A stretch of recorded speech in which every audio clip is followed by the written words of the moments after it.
Olá, pessoal, tudo bom? Meu nome é Celina, tenho feito curso aí com vocês.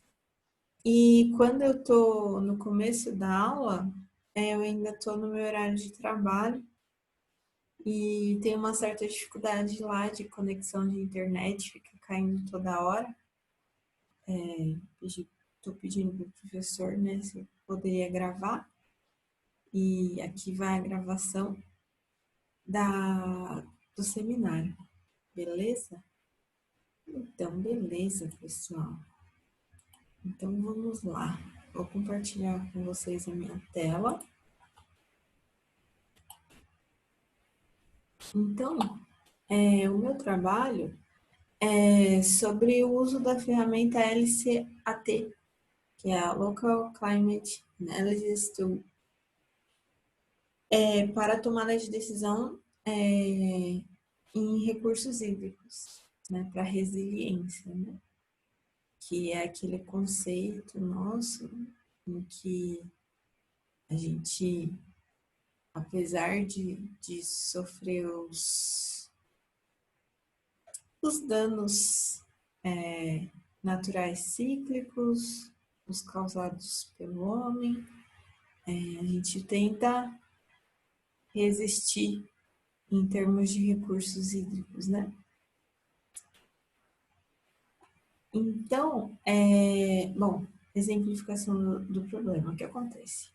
Em tempos de racionamento de água, que você já deve ter passado, que às vezes a gente precisa usar o volume morto, seca, estiagem de rios. Hoje em dia existem rios que estão em níveis extremamente baixos em relação a médias históricas e outros que estão em níveis extremamente altos. Existe a ação antrópica, né, que é a questão de canalização, aquela bagunceira toda, né, que alguns engenheiros malucos resolveram fazer na década de 70, por aí, né? E em outros países bem antes, né? E hoje a gente sofre consequências, né? Mas também existe a ação cíclica, né? Da, mesmo do nível em que os rios deveriam estar, dependendo do ciclo hidrológico deles. E aí, a partir disso, a gente capta água, né, desses rios, dos reservatórios, a gente capta água bruta para tratar. Falando de água proveniente de reservatório de captação, né? Não de água de poço. Águas subterrâneas a gente não vai entrar no mérito. Apesar de serem muito influenciadas também pelos fatores meteorológicos e climáticos. Mas o nosso exemplo de caso agora a gente vai falar só de reservatório de captação mesmo, né? Aplicação para tomada de decisão nesse sentido. Além, sabem, ali no Comet a gente tem os videozinhos, né? E eles apresentaram para a gente esse problema que ocorre. Problema não, né? Essa situação, né? Que ocorre ali em Tampa, na Flórida, que nós, seres humanos, né, que habitamos nos lugares, precisamos nos adaptar. Então, a partir disso, né, essa adaptação é feita através do estudo. Então, o que acontece? A gente vê aí nessa figura que o nível de captação de água está bem próximo ali, onde seria o nosso volume morto, que é aquele que já começa a ficar quase abaixo da tubulação, e aí a gente para de conseguir captar, né? Então, seria em tempo de seca, né, nessa região. Ali é natural que aconteça isso e existem diversos fatores. Um dos principais fatores de influência na região de Tampa, na Flórida, é a influência do El Niño e da Laninha, né? Então, a gente observa aqui os pesquisadores ali, tomadores de decisão, analisando os dados de precipitação, os dados de El Niño, de Laninha, tá? Para tomada de decisão. Então, só recapitulando, né? Na qualquer forma, seja El Niño, seja Laninha, precisam ser previstos ali pelo pessoal que trabalha nos sistemas de captação dali, porque eles vão influenciar e trazer uma época de seca, né? Então tá, aqui a gente vê uma foto, né? Uma imagem de satélite do Met Office, que é do Comet também, né?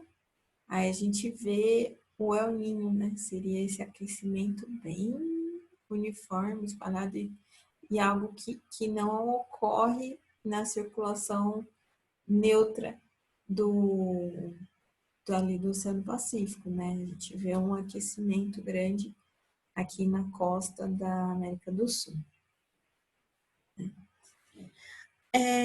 O que acontece? O El Niño e a Laninha, eles não têm tido os mesmos padrões ao longo dos anos. Então, eles precisam ser analisados e previstos para se analisar a forma como eles ocorrerão para se prever nos planos de emergência como que será feito o abastecimento de água, se vai ser necessário racionamento, etc.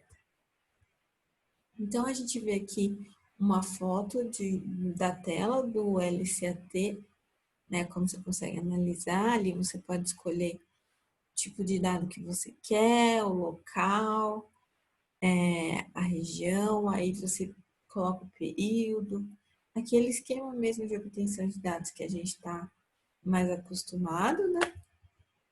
E, bom, vamos dar uma olhada em como aparecem alguns dados. Aqui a gente vê, né, a precipitação de invernos,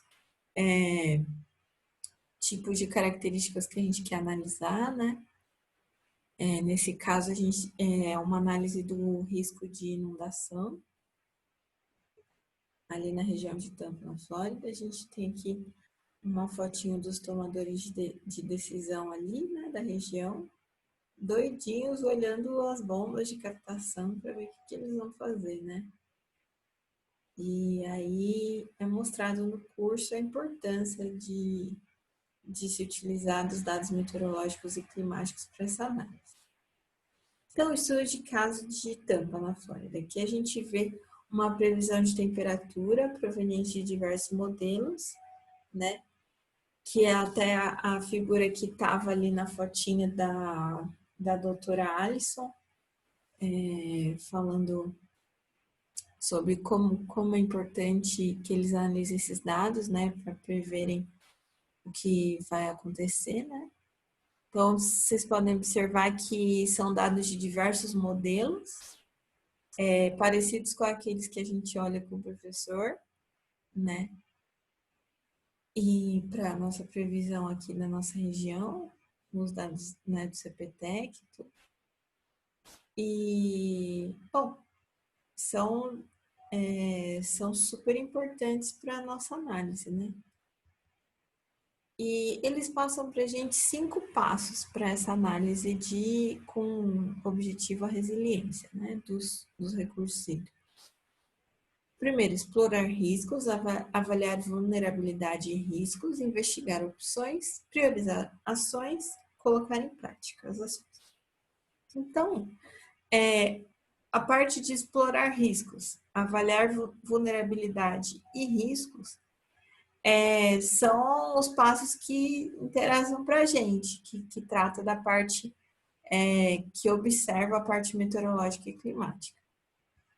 As outras partes são partes de tomada de decisão, que vão vir a partir dessa análise, né? Então, na primeira etapa, a gente viu que para Tampa, na Flórida, essa análise de como vai ocorrer El Niño, Laninha ou fase neutra, né, é um indicador bem confiável se as condições vão ser úmidas ou secas ali na Flórida, né? E aí, a segunda etapa, a gente vê como principal fator os baixos níveis de água ali em campo vão trazer impactos na disponibilidade de abastecimento e nos ecossistemas. Então, a gente consegue ver por previsão de precipitação, etc. Então, tá. Aí, nos primeiros passos, né? A gente tem... Primeiro, a gente analisa a precipitação com os dados de estação meteorológica. Aí, ele fornece para a gente alguns dados estatísticos. Primeiro é esse range fit, que eu não consegui fazer uma tradução bonita, né? Desse tipo de dado estatístico, então eu vou chamar pelo nome em inglês. Mas ele traz para a gente informações de como o clima atual está mudando, né? E examina as mudanças na precipitação ano a ano, né? Nessa estação de medição. E assim a gente consegue avaliar a relação com as mudanças climáticas. Então a gente pode ver aí que, olhando assim, não está tendo muita relação à precipitação com a alteração climática, né? Que mesmo com o aumento da temperatura, com as mudanças climáticas, a precipitação deu uma diminuída, né? Então, nesse local específico, a mudança climática está sendo um fator menor do que a mudança regional, né, relacionada à alteração do El Niño, da Laninha, de alterações já cíclicas, já presentes naquele local. Nesse caso, né, a gente sempre tem que tomar cuidado para não confundir isso, né, a mudança climática, o aquecimento global, ele tem influenciado na circulação oceânica, atmosférica como um todo. E isso causa diferentes resultados em diferentes locais. Então, nesse lugar específico, observando os dados nesse range temporal específico, a gente observa que a alteração climática não foi tão influenciadora quanto a alteração ali do clima regional. Tá bom? Então, a gente vê, também a gente pode usar, eles têm os dados de boxplot, né, dados estatísticos que dividem em quartis, né, os dados, não é uma distribuição normal, né, é uma distribuição boxplot, para a gente analisar ali o ONI, né, que a gente fala, o ONI menor a menos 0,5 é o El Niño, quando a gente tem El Niño, é o indicador de El Niño. O ONI maior do que 0,5 é o indicador de Laninha. E o neutro está entre o menos 0,5 e o 0,5, né? Que é a circulação normal, que tem a ressurgência normal, sem alteração, né?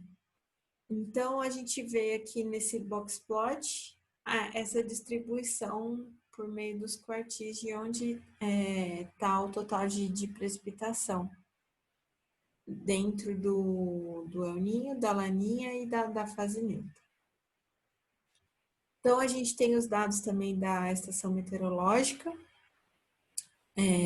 aí uma outra distribuição estatística, mais relacionada à distribuição normal, né, que a gente está mais acostumado a usar, usando um range de skewness e kurtoses de mais ou menos 1,96, né? E aí a gente tem mesmo a precipitação total para essa estação, né? E aí a gente vê com um gráfico no histograma, quão próximo os dados estão da distribuição normal.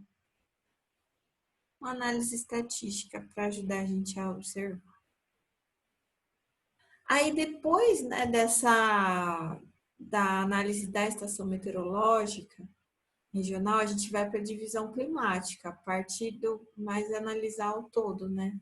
Analisar série temporal, pensando em divisão climática. Então, primeiro a gente analisa o Optimal Climate Normals, que seria a precipitação total, né? É uma análise da série temporal aqui. E aí a gente observa ali que está acompanhando um pouco mais em nível regional, né? A nossa precipitação está acompanhando a alteração climática. Em nível local, como a gente olhou, não. Mas em nível regional, vocês podem observar que está mais próximo ali. A nossa linha azul, ela está mais ou menos tendo né, a média de precipitação tá bem acompanhando a nossa alteração climática. Aí a gente tem também os nossos dados, um outro tipo de distribuição de probabilidade, que eles chamam de BNA, que seria below, near e above, que é o que está abaixo, próximo e acima, né, da nossa distribuição normal de probabilidade. E que a gente pode analisar também uma forma de analisar as alterações climatológicas em nível maior do que o nível local, como a gente analisou. E aí a terceira análise seria a precipitação total para divisão climática de distribuição de probabilidade pelo ONI, né? Que aí seria a nossa distribuição ao longo dos anos em relação à média. A média, por exemplo, no nosso caso aqui, né, ele pegou de 1981 a 2010, né, baseado nessa referência climatológica. E aí a gente faz uma análise com relação ao que estava dentro do El Niño, que estava dentro da fase neutra e o que estava dentro da La Niña, né? E, bom, outro passo que após, né, essa segunda fase de análise mais climatológica regional, seria o nosso índice de precipitação padronizado, né? Que eles chamam o SPI, Standardized Precipitation Index. E aí a gente observa a taxa de mudança, a gente observa, como a gente observou lá na nossa análise local, uma diminuição na precipitação, né? Que não tá, o nosso índice, né? Ele não está acompanhando a alteração climática, tá? Então não teve tanta, na verdade houve relação, só que se sobrepôs a alteração local com relação à alteração climática, né? E assim também a gente vê uma análise mais específica do SPI, né, Standardized Precipitation Index, com relação ao ONI, que seria pensando no El Niño, fase neutra e La Niña. E, bom, então para a região de Tampa Bay, a precipitação da temporada de inverno, a relação sinal-ruído é muito pequena. A gente viu uma relação entre o sinal ruído de menos 0,00813. Então, por isso a gente observa que a variabilidade climática é um fator maior do que a mudança climática, como já foi dito, nesta área, né, especificamente. E aí se faz muito importante a gente observar essa análise, né, porque a gente está acompanhando através do LCAT uma análise bem específica local que traz resultados que me ajudam na tomada de decisão. Porque os resultados regionais são importantes, são importantíssimos. Mas na tomada de decisão, às vezes eu preciso de um dado mais específico, mais local, né? Para saber, eu vou ter que racionar, não vou ter que racionar, eu vou pôr o que no plano de emergência, eu vou ter que colocar um tubo mais abaixo do volume morto, como que vai ser na próxima seca, né? Então, esses são os 5 passos para a resiliência, né? A gente observa aqui um reservatório de captação em tempo de seca, ali na região da Flórida, né? E aí, a partir dessa análise meteorológica e climática, né, e principalmente estatística proveniente dos dados meteorológicos e climáticos, do que o LCAT fornece para a gente vai conseguir investigar as opções que a gente tem para a obtenção dos recursos hídricos, priorizar as ações e aí colocar em prática as ações. Vou fazer, não vou fazer? Como que a gente vai transformar tudo em água subterrânea, furar mais uns 5 poços? O que eu vou fazer?